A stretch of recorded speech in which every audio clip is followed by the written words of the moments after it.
Tayo po bilang mga Kristiyano ay namumuhay sa dalawang realidad, visible at invisible. Hindi lahat ng bagay nahahawakan o nakikita natin, pero hindi porket invisible ay hindi na totoo.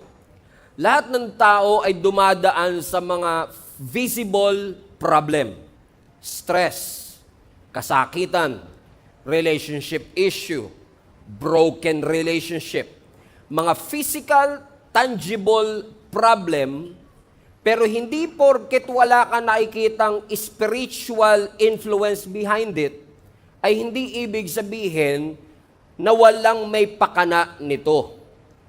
Naniniwala po ko that in most cases, many Christians are actually under attack. Your finances could be under attack. Your marriage could be under attack. Your confidence could be under attack because you could be cold but not confident. Yung ating personal life could be under attack. Ang ating simbahan could be under attack. Ang ating relationship sa isa't isa could be under attack. Ibig sabihin, may mga deeper battle behind the scenes na ang tawag natin dito is spiritual warfare. In most cases, it's not just a bad week. You are under attack. In most cases, you are not just going through a hard season. You are in a war. And I'm telling you this because I can feel in my spirit that for the past few weeks, I'm on a spiritual warfare. I believe that I am spiritually under attack. And because you can feel it in your spirit that what you are going through is not just an ordinary emotional, mental, or physical problem. There's something going on, and many Christians, especially the Bible reading ones, knows na there is something in me, I can feel it, na hindi ito basta physical, kundi meron itong spiritual influence. Because as a Christian, ang gusto ng kaaway, wasakin ang inyong pagsasama bilang mag-asawa. Satan wants to destroy the ministry and the church. Satan wants to drown your dreams with your doubt. Na hindi ka maniwala that you got what it takes. Gusto ni Satan na matempt ka na mag-settle for less. Matempt ka na magmadali. Na i-distort ang iyong identity at i-delay ang iyong pagsunod. Lahat ng yan ay assault ni Satan sa mga magagandang bagay na gustong iparanas ng Panginoon sa iyo. Pero meron ako magandang balita sa inyo. You are under attack for a reason. Ibig sabihin, hindi aatakihin ni Satan yung hindi threat. Now, sometimes we feel that Satan is a threat. But the fact that Satan is attacking you is a proof that you are a threat to him. That Satan is threatened by you. That Satan is not a threat, in fact, threatened siya sa'yo. Because Satan is after your testimony, Satan is after your calling. Come on, somebody. Amen? So this is not just a personal battle. He is after your territory. He is after your calling. He is after your testimony. Sabi siguro ni Satan, hanggat bata pa tong taong ito, wasakin na natin ang testimony niya. Kasi pag marunong na yan magbasa ng Bible, mahihirapan na tayo sa kanya. Why? So hanggat maaga pa, gusto ni Satan na wasakin ang iyong pagtawag, wasakin ang iyong testimony because he is after your calling. He is after your destiny. He is after your testimony. Kaya nga marirealize natin na mas matindi ang anointing, mas matindi ang struggle. The greater the anointing, the greater the battle. Yun nga lang minsan, pag dumadaan po tayo sa mga pagsubok ng ating buhay, minsan talaga parang mas nakafocus ka na doon sa sakit kesa sa point. Most cases, we see the pain but we don't see the point. Okay. Ang pain, ayaw natin kung walang purpose. It doesn't make sense to us. Right? But sometimes God wants you to go through, God will allow you to go through the pain. But you are in pain for a reason. There is a purpose for your pain. Lahat ng dumadaan sa purpose, masasaktan. Pero lahat ng sakit, meron din purpose. Amen? Sometimes you don't see it yet, You cannot comprehend it yet because you're so focused on the pain. Ang sakit na broken heart ako. Ang sakit na lugi ang aming negosyo. Ang sakit na tanggal ako sa trabaho. We're so focused on the pain, we don't see the point. You are in pain for a reason. And when you realize that you are in pain for a reason, sasabihin mo kay Lord, sige na nga Lord, kung may rason to, sige ba, saktan mo na ako Lord. Hindi lang natin gusto ang pain pag walang rason. Pero kapag ang pain may rason, come on now, willing tayong tiisin yung sakit para sa purpose. Okay? Kaya yung mga magulang, kahit alam nilang masasaktan yung anak nila, pag in-injectionan yung anak nila, umiiyak yung anak nila, pumapalag yung anak nila, pero nanay pa mismo magsasabi sa doktor, Dok, injectionan mo yan. Kasi yung pain na yan, may purpose yan. So once you see the point of the pain, you will start to realize, meron palang rason ng Panginoon kung bakit niya ako inalaw dito. Kaya nga, ang sabi ng Ephesians chapter 6, verse 12, for our struggle is not against flesh and blood. Ano sinasabi po ni Apostle Paul? Yung mga struggle na pinagdadaanan natin, hindi yan fleshly. Yung mga struggle natin is not flesh, is not blood, meaning it is against the rulers, authorities, and principalities of the powers of this dark world. Ibig sabihin, may spiritual force na kalaban ang mga Kristiyano. Ibig sabihin, yung battle natin, invisible, at yung battle, intense. So, hindi porket hindi mo nakikita, hindi siya totoo. Okay. Naalala niyo po si Jesus Christ? Kasama ang kanyang mga disciple, nung tumatawid po sila ng Sea of Galilee. It happened many times, pero usually pag tumatawid sila ng Sea of Galilee, nakakaranas sila ng bagyo. Now, let me take you to Mark. Ang sabi ng scripture, habang nasa gitna yung barko o yung bangka ng Sea of Galilee, watch this. Ang sabi ng scripture, a great wind arose. So dahil daw po dumaan sila sa matinding bagyo, nakita nyo na yung wave, okay? Dumating sila sa matinding bagyo, meron daw pong hangin na nag-arise. Okay? Pagkatapos na yung hangin ay nag-arise, yung hangin nagdulot ng waves. Okay? Now, yung waves humampas sa bangka, yung waves tinulak yung tubig para mapunta sa loob ng bangka. So, okay. So, may wind, may waves, may paghampas sa bangka. Gets? Yung wind, invisible. Hindi mo nakikita, naaamoy mo minsan.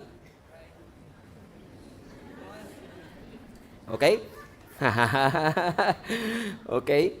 Yung hangin hindi mo nakikita, naaamoy mo minsan, pero hindi mo nahahawakan, pero yung hangin nagdulot ng waves. Yung hangin hindi mo nakikita, yung waves nakikita mo. Okay? Yung waves, yun yung humampas sa bangka. Yung waves, yun yung nagtulak sa tubig para pumasok sa bangka. Okay? So yung invisible, nag-cause ng visible effect. Okay? Are you following me? So minsan, nire-rebuke natin yung visible na hindi natin na-realize na yung visible effect ng invisible. Kaya balik mo yung waves, anak. Minsan, pag dumarating ang mga waves, nire-rebuke natin ang waves, huminto ka. Hihinto ang visible, pero hanggat may invisible, babalik lang to. Kaya maraming Christian nagtataka, bakit ganon? Nirebuke ko na, paulit-ulit pa rin ako sa cycle. Kasi ang nirebuke mo yung waves, hindi mo nirebuke yung wind. Pero once na huminto ang wind, automatic hihinto ang waves. Come on now. So as long we have to understand, may mga spiritual invisible force na pwedeng magdulot ng sakit. At minsan nire-rebuke natin yung sakit, pero hindi natin nire-rebuke yung influence behind that sickness. Kaya minsan, gumaling ka sa sakit, pero nandun pa rin yung attack. Okay. Now, just to clarify, hindi lahat ng sakit ng tao ay bunga ng demonic influence. Okay, hindi porket high blood ka, ay inaatake ka ng kaaway. Come on. Hindi porket sumakit ang tiyan mo, inatake na naman ako ng diablo Hindi, naparami po kain nyo kagabi. O nagsama-sama na po lahat ng mga kinain natin. Di ba? Kaya minsan si Satan nagtataka na rin sa atin. Nananahimik siya. Halimbawa, na high blood ka. Sister, pag-pray mo nga ako, inaatake na naman ako ng diablo. Sabi ni Satan, di kita ginagalaw Tataka na yung diablo sa atin Kaya sabi ng diablo, balang araw, aatin na nga ako sa Gia na yun. Lagi na lang ako sinisisi ng mga tao rito No? So, just to clarify, hindi lahat ng problema mo ay epekto ng demonyo. Komprende mga kapatid? Pero posible na may mga dinaranas tayong paulit-ulit na sakit, paulit-ulit na aksidente, na maaaring inaalaw at nangyayari because merong spiritual, invisible influence behind it. Okay. Naalala niyo po sa Bible yung babae na merong infirmity for 18 years? Now, ang sabi na scripture, meron daw isang babae na parang na-paralyze yung kanyang upper body and because of that, nakuba siya. Okay? Hindi siya maka-straighten up and for 18 years, how many years?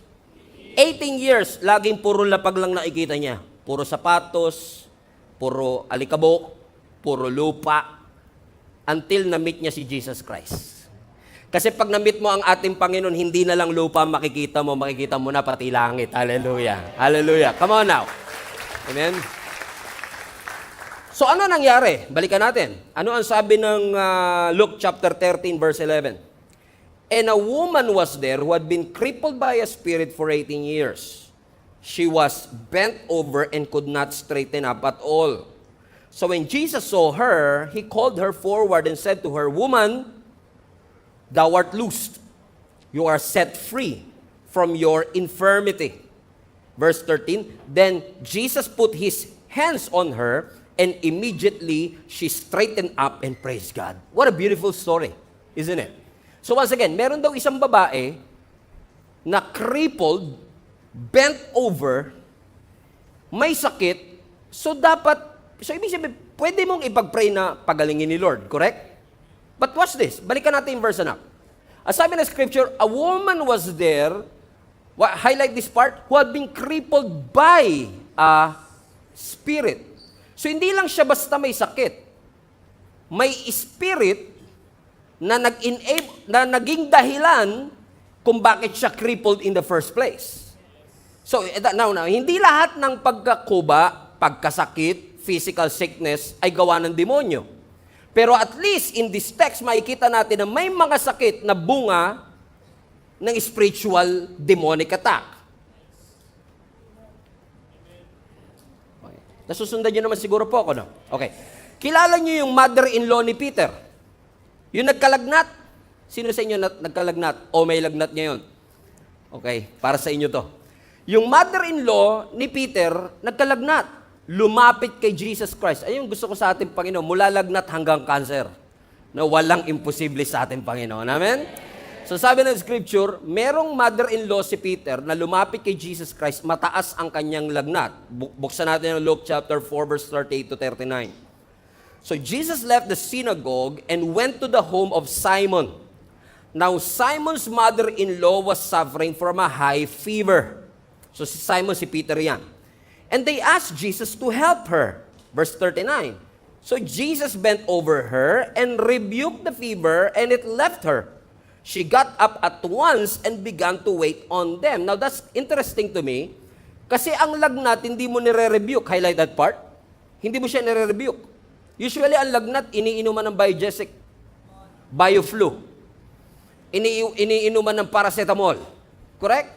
Pero it's interesting that Jesus, instead of saying, be healed, pwede bang sabihin ni Jesus Christ, be healed? Gagaling? Yes. Why would He rebuke it? Now, I find that interesting. It fascinates me.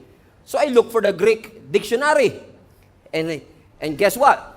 When I look at the Greek word of the word rebuke, ang Greek word niya, show it to them, epitimao. Everybody say epitimao. Anong ibig sabihin ng epitimao? Ang epitimao, mga kapatid, is the same Greek word na ginamit kung saan nirebuke ni Lord ang storm at ang demons. So, hindi lahat ng lagnat, demonic attack. Pero at least sa case na ito, alam natin na yung specific na fever na ito ay hindi lang basta resulta ng infection, kundi ang fever na ito hindi lang basta resulta ng immune system natin to defend our bodies, kundi yung lagnat na ito is heavily influenced by a spiritual attack. So ibig sabihin, Jesus had that discernment na hindi niya lang sinabing gumaling ka, nakita ng ating Panginoon na itong fever na ito requires a spiritual confrontation. And that's what He did. At nung nakita ng ating Panginoong Hesus na kailangan ng spiritual confrontation, that's exactly what Jesus did. So sabi ni Jesus, lumayas ka sa pangalan ni Jesus. Amen? Which only proves, hindi pa rin kayo convinced, si Job. Right? Si Job have been through different struggles, sickness and pain. Sino may pakana? Is it because of his disobedience? No. Is it because of his unrighteousness? No. As sabi ng Scripture, siya ang pinaka-righteous.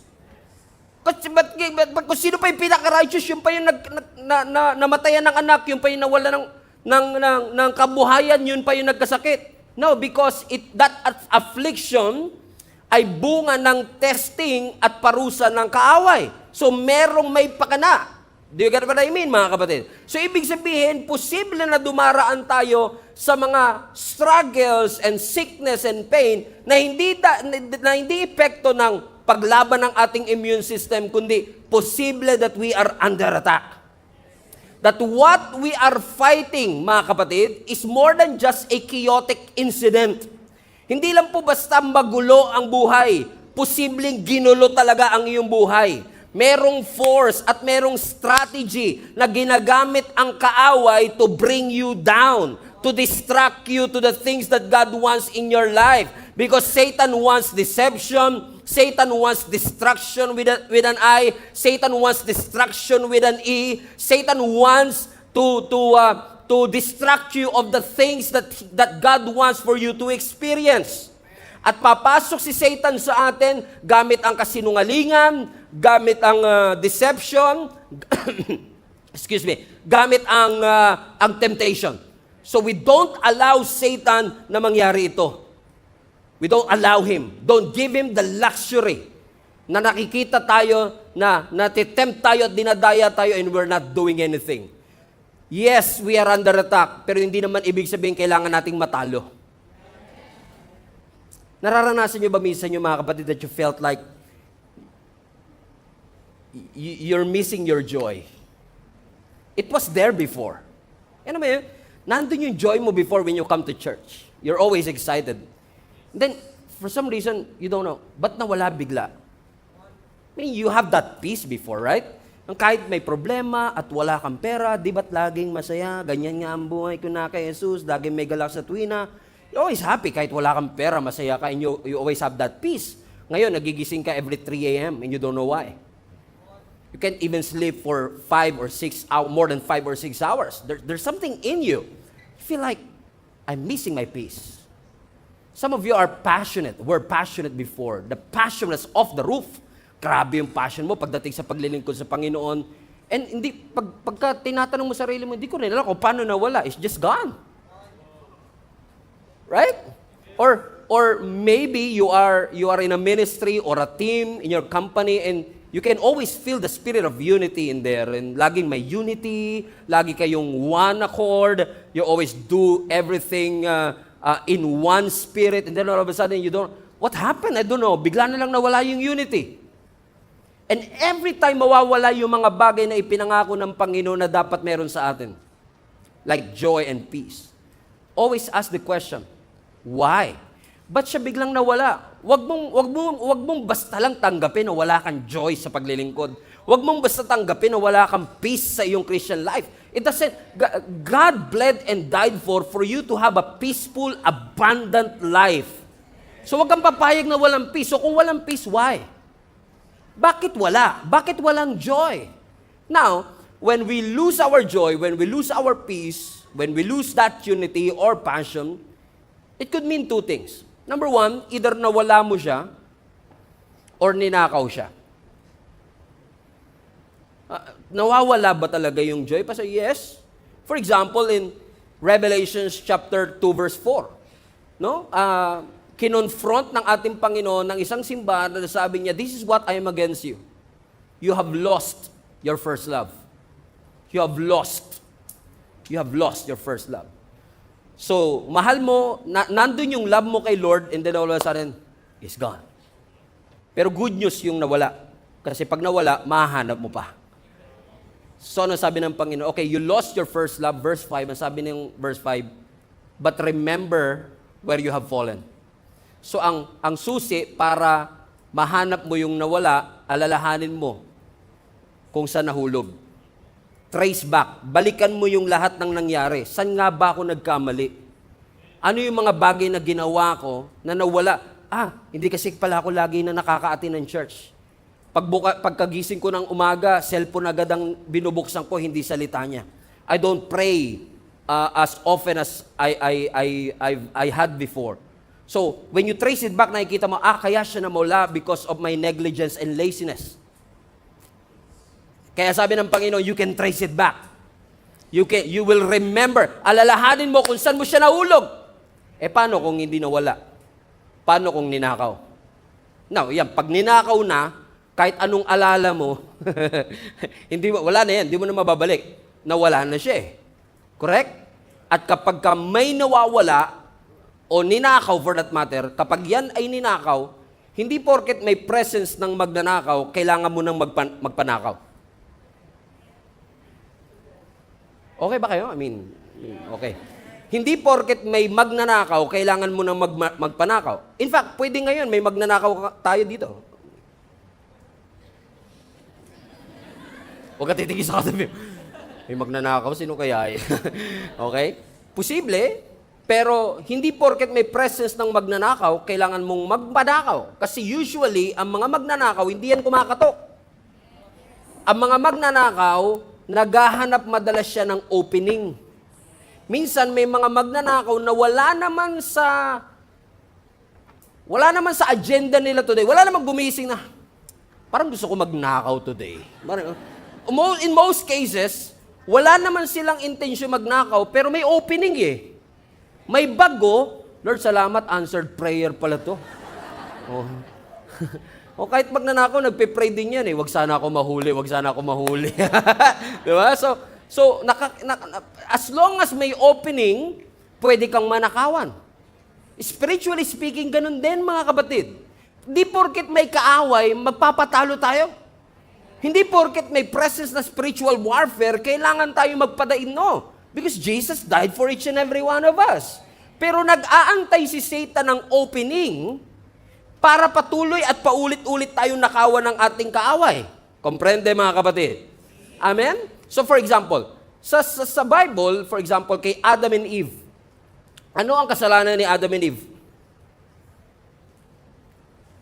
Kinain nila, talagang solo lang ako ngayon, no? Okay, kinain niya, hindi mo na tayo interactive today. Okay, kinain niya yung bunga na ipinagbabawal, correct? Ano ang opening na ginamit ni Satan para magkamali sila? Doubt. Sabi ni Satan, did God really say? Pinagduda muna sila sa Word of God eh. So ginamit ni Satan na opening yung pagdududa. Si David, ano ang kanyang, isa sa mga malaking kasalanan ni David? Adultery, right? Ano ang ginamit ni Satan na opening? Kung bakit nakapag-commit siya ng adultery? Idleness. Nasa gera dapat siya, nagpahinga siya. Yung idleness, passiveness, wala siyang ginagawa. And Satan saw that opening. At ipinakita ni Satan kay David si Bathsheba habang nagtitake a bath. Si Cain, pinatay niya ang kanyang kapatid na si Abel. Ano ang tunay na kasalanan? Murder. Pero ano opening? Jealousy. Si Judas. Ano ang kasalanan ni Judas? He betrayed Jesus Christ. Anong opening? Greed. pinalakas yung greed, naging grade 7. O, grade 1 lang dati yun eh. Ngayon, grade 7 na. O, dahil pinabayaan yung greed, lumaki yung opening, pinagbili niya ang ating Panginoon into 20 pieces of silver. Makikita niyo mga kapatid, yung kasalanan is usually a result of an opening. So do not give Satan an opening. Amen? Stand firm in the Lord. Amen? Kasi yung lust, pwedeng gamitin ni Satan yan. Yung unforgiveness, come on. Pwedeng gamitin ni Satan yung hindi natin pagpapatawad. Amen? As an opening to bring you down. 5 taon na yung galit mo na yan. Bakit ako manghihingi ng sorry? Hindi naman ako may kasalanan. Right? Forgiveness is hard, but forgiveness is possible. Forgiveness is a decision, not an emotion. You can always decide to forgive. Amen? And as long as that offense is there in your heart, opening ng kaawayan para lalo tayong mabulid sa anger and resentment and even worse, bitterness. So pwedeng gamitin yung unforgiveness as an opening. Social media comparison. Keep on comparing yourself. Church hurt, lust, isolation. Ina-avoid mo ang sarili mo sa community. You don't always come to church as often as you can. Pride, busyness, materialism, and even gambling. Now, can I talk about gambling for a second? Okay? Gusto ko lang maglaan tayo ng mga 2 hanggang 3 minuto. Pag-usapan lang natin ang pagsusugal ng konti kasi napakaraming Pilipino nowadays ang lulong sa sugal. And how do I know? Every single day nakaka-resibo kami ng prayer request. Pag-pray nyo po kami, baon kami sa utang kasi dahil sa sugal. So commercial muna tayo, 2 to 3 minutes. Shall we? Nothing beats a J2 holiday. Right now, you can save up to 50 pounds per person. Okay. Everybody say gambling. Now, ang pagsusugal po ay nakaka-addict at ang pagsusugal ay nakakawasak, hindi lang ng personal na puso, kundi ng buhay. Kapag sinasabi natin, Pastor, ang pagsusugal naman is just a game. No, it's not just, it's more than just a game. It's a heart issue. Bakit? Ipinopromote po ng pagsusugal yung greediness. And every time we gamble, pakiramdaman natin laro lang siya, every time magsusugal tayo, yan po'y senyales ng kawalan natin ng tiwala na ang Diyos magpo-provide ng ating pangangailangan. Yung bagay, yung resources, yung pera na ipinagkatiwala ng Diyos sana sa iyo, you are trying to put your hope and confidence sa game of chance kesa sa Diyos. Ano ang sabi ng Bible? Trust the Lord your God with all your heart. It doesn't say, trust the sweepstakes with all your heart. Hindi sinabing trust, ayoko ng pangalanan nyo online game, baka pag di nyo alam, curious pa kayo, laruin nyo, piso lang naman, magiging 5,000 daw. Okay? Okay? So trust the Lord with all your heart and lean not on your own understanding.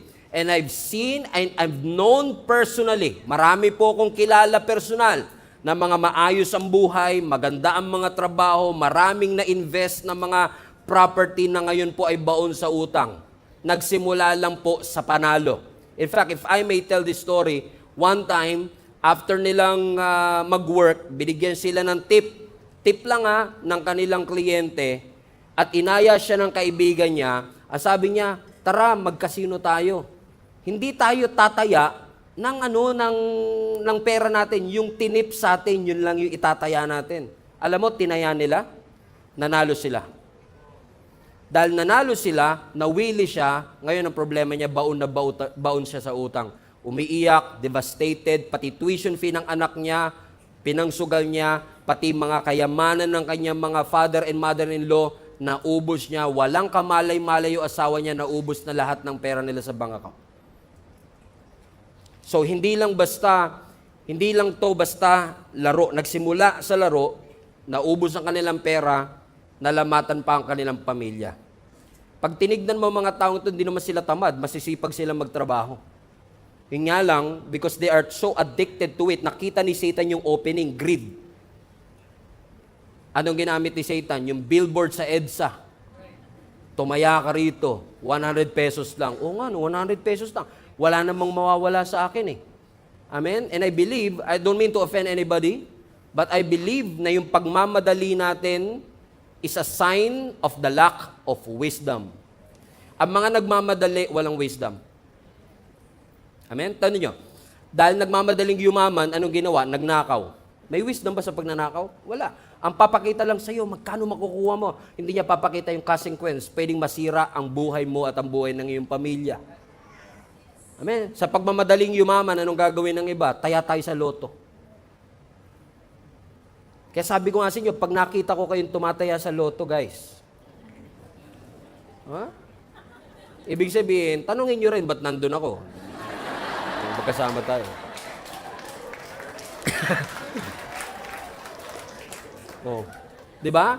Tataya, anong papakita sa atin ng media? Oh, may nanalo 125 million. Inspire ka, nanalo 125 million. Pero hindi papakita ng media yung milyong-milyong taong tumaya pero talo. Eh sabihin natin, 10 piso lang naman yung ticket sa loto eh. Magkano na ba ngayon? O ba't alam nyo? Huli! Got you, man! I got you! I got you. Okay, hindi ko alam kung magkano yun eh. Anyway, 10 piso lang naman, wala namang mawawala sa akin. And every time people say that, I always tell them, akala mo lang walang mawawala, but actually ang nawala is yung trust mo that God will provide. Nawala yung lordship ng Panginoon na si Lord ang magbibigay sa iyo. If you think about it, lahat ng klase ng sugal, umaasenso ang sugal, nagbe-benefit ang sugal sa pagkatalo ng iba. Wala namang mananalo kung walang natatalo sa sugal eh. So, ibig sabihin, kaya siya nagpa-prosper kasi may kailangang matalo. I mean, nag-guess yung sinasabi ko mga kapatid, unfortunately, it has become a stronghold na nagli-lead sa pagkabaon sa utang at pagkawasak ng maraming pamilya. What is the Bible saying about this one? Buksan po natin ang 1 Timothy chapter 6, verse 9 to 10. Sabi na scripture, ang mga nagnanasang yumaman, sabi mo sa katabi mo, parang ikaw topic today. Ang mga nagnanasang yumaman ay nahuhulog sa tukso at nasisilo sa bitag ng masasama at mga hangal na hangarin na nagtutulak sa kanila sa kamatayan at kapahamakan. Pansinin po ninyo ito. Ang sabi, yung mga nagnanasa daw na yumaman, nahuhulog sa tukso, nadadaya at nahuhulog sa bitag ng masasama at mga hangal na hangarin. Pansinin nyo yung mga scammer, yung mga promotor ng mga sugal o ng loto. Karamihan niya, nagbe-benefit sila sa pandaraya sa ibang tao. At makikita nyo dito, dahil sinasamantala nila yung mga tao na may kagustuhang yumaman, opening, nagkakaroon ng deception. Bakit daw po? Verse 10, sapagkat ang pag-ibig sa salapi ang ugat ng lahat ng kasamaan.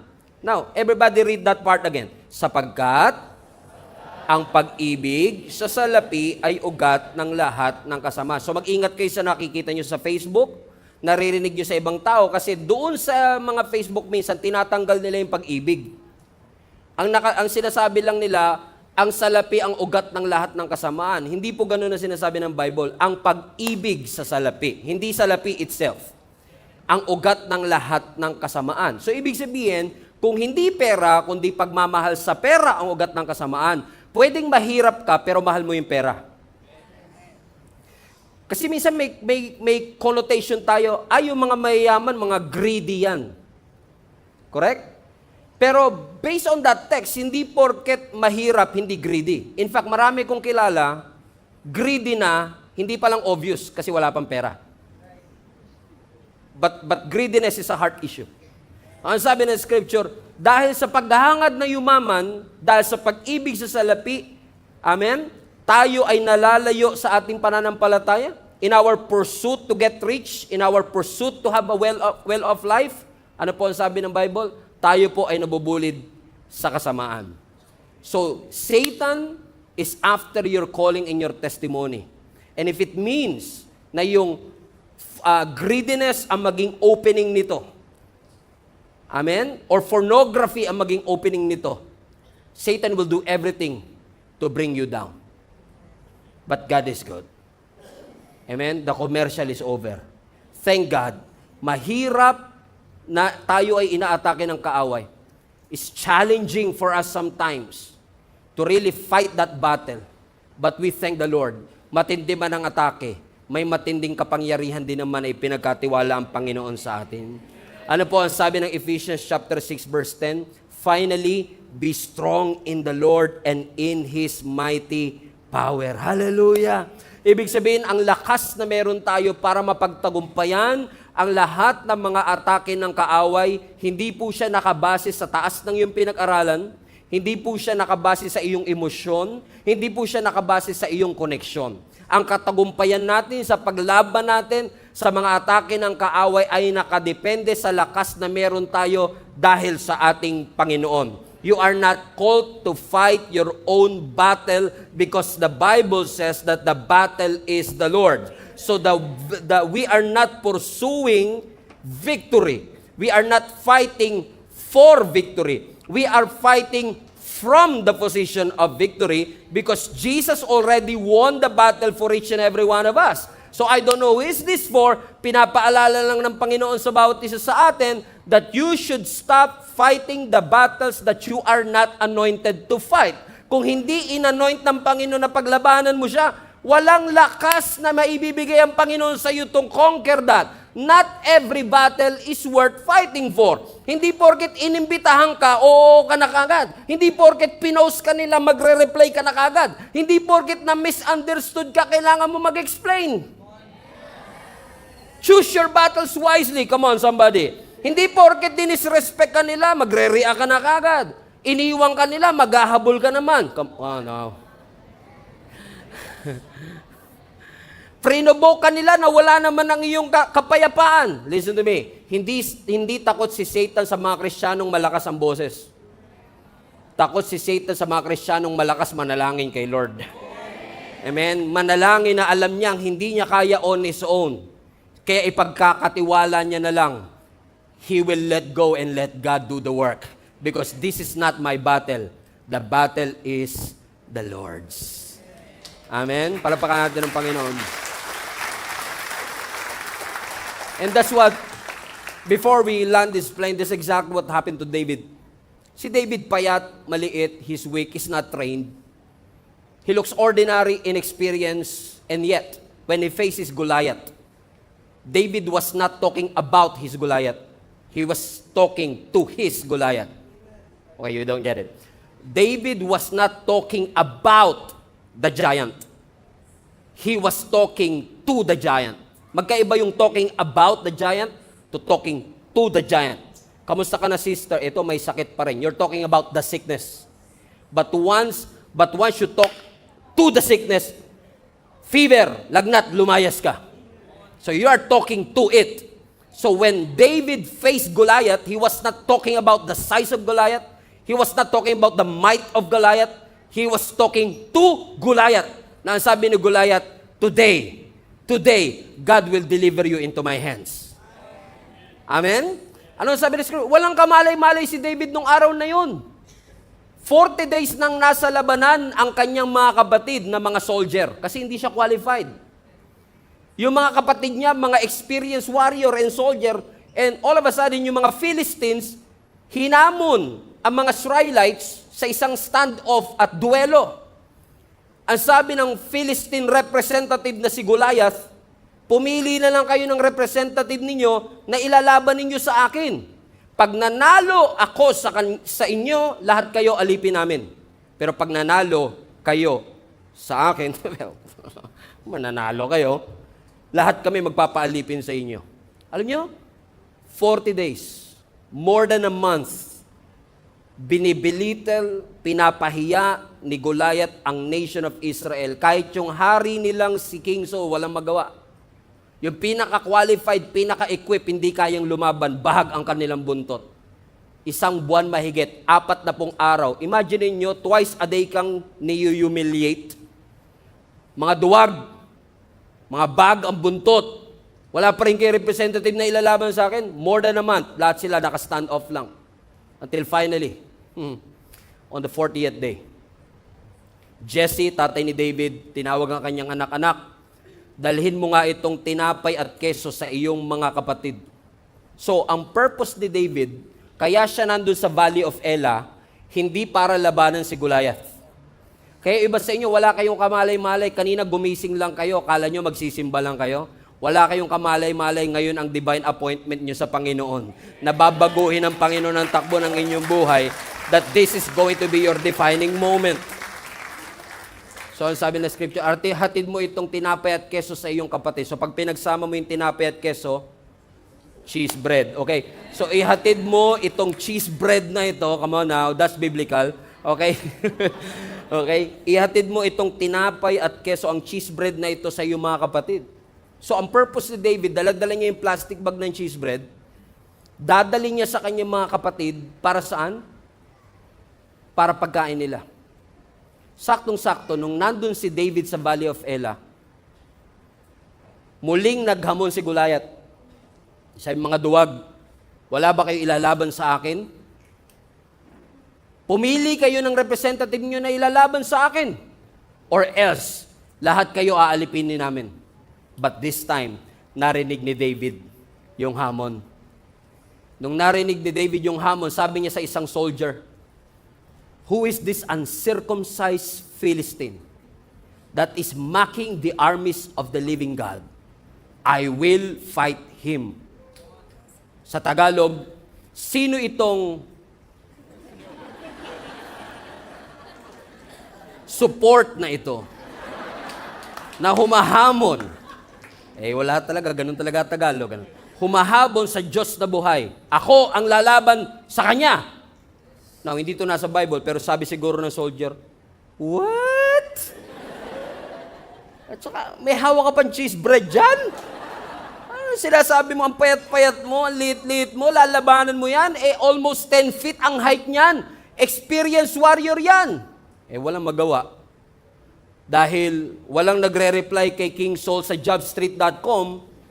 Si Saul kasi naglagay siya ng vacancy sa jobstreet.com. Sabi niya, wala kami representative na lalaban. Ito ang qualification. Kailangan experienced warrior ka. Kailangan may 2 valid IDs, college degree and everything. Dahil wala nag-a-apply, si David ang nag-apply. Buti na pinakita sa atin ni Scripture kung ano ang nangyari sa kanilang first job interview. So sa harap ni King Saul, sabi niya kay David, lalabanan mo si Goliath? Anong qualification mo? Well sir, ako po kasi ay shepherd, pastol po ako. Kapag yung mga sheep ko, yung mga tupa ko, inaatake ng mga leon o kaya ng oso, ipinagtatanggol ko po sila. Hinahawakan ko po sa ulo yung leon at kaya ko po siyang patayin gamit lang ang aking kamay. And by the way, sir, ang expertise ko po, sling. So think about it. Si David, hindi siya ang tumalo kay Goliath. Hindi siya ang lumaban kay Goliath dahil siya pinaka-qualified. Si Saul ang pinaka-qualified. Pero siya ang lumaban kay Goliath kasi walang choice. Walang gustong lumaban. So sabi ni King Saul, wala naman nag-apply, wala nag-email sa jobstreet.com. Okay, suot mo tong armor na to. Pak, sinuot yung armor, masyadong maluwag. Tinanggal. Binigyan ng espada, masyadong mabigat. Wag na, sige, punta ka na lang doon. Now, think about this. So habang papunta si David doon sa battlefield, probably, ang mga Israelites nakaiga ng ganun. Biruin mo, mahigit 1 buwan sila Stand off lang. Ang mga Philistines nakaiga na kagad. And then narinig nila yung balita, may representative na. May representative. Wow, Brad, gaano kaya kalaki yan? Gaano kaya ka-experience yan? Siguro, mas matangkad pa kay Goliath yan. Finally, makakalagpas na rin tayo sa labanang ito. And then here comes David, 16 years old, payat, may hawak ng plastic bag ng cheese bread. Lumabas sa kanilang dugout. Music please, tent. Tent, tent, tent. Tent, tent, tent. Tent, tent, tent. Grabe music. Slow motion. Alikabok. Pam. Sabi ng mga Israelites, patay ka diha. Patay tayo. Natalo na tayo nito. 16 years old representative natin. Tsaka ano yung plastic bag na yun? Cheese bread? Pero watch this, sabi na scripture, nung humarap si David kay Goliath, kung paanong tinignan marahil ng kanyang mga kababayan na lugi si David, ganun din ang tingin ni Goliath. Ang sabi ng verse 42, tinignan ni Goliath si David over and saw that he was still a little more than a boy, glowing in health. Handsome naman. Ay, by the way, pag sinabihan ka ng Bible na pogi, pogi ka talaga. But he despised him. Ang sabi ni Goliath kay David, aso ba ako that you come to me with sticks? Kasi hawak niya slingshot. And the Philistine cursed David by his gods. Come here, and I will give your flesh to the birds and to the wild animals. Ipapakain kita sa mga ibon at sa mga wild animals. But watch this, verse 45. But David said to the Philistine, you come against me with sword and spear and javelin, but I come against you in the name of the Lord Almighty, the God of the armies of Israel, whom you have defied. You see what David did there? He just turned a physical fight into a supernatural fight. Sabi niya, wala akong sword, wala akong spear, wala akong javelin. Disadvantage ang aking physical appearance compare sa'yo. Almost 10 feet ka, ako 5'6 lang. Lugi ako. But my confidence is not based on my sling. My confidence is not based on my weapon. God can use a stone. He can use a shout. He can use a raven. He can use a fish. He can use anything. Even my surrender. Pwedeng gamitin ng Lord as a weapon to defeat my enemy. So sabi niya, wala man akong javelin, wala man akong spear, wala man akong sword, but I have come against you in the name of the Lord Almighty, the God of the armies of Israel. I may look weak to you, ordinary, inexperienced to you, na-confuse mo siguro yung youthfulness ko. Nakala mo porket youth mahina. Hindi lahat ng youth mahina. David may be young in age, but he is old in his faith. So when this Goliath is trying to intimidate him, ang sabi ng verse 47, all those who gathered here will know that this is not by sword or spear that the Lord saves.